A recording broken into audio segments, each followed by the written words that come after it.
По республике за сутки выявлено 969 новых случаев коронавируса и внебольничной пневмонии, сообщают в республиканском штабе.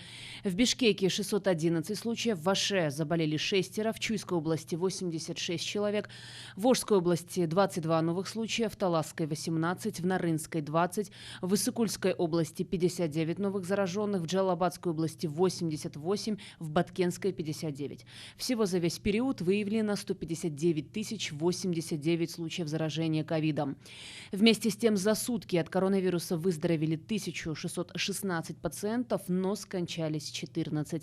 Среди медработников за сутки ковид выявлен у 24. На стационарном лечении сейчас находится 3935 пациентов. Отмечается, что 988 из них в тяжелом состоянии. На амбулаторном лечении находится 13 272 пациента. Кроме того, за сутки проведено чуть больше 4500 ПЦР-исследований.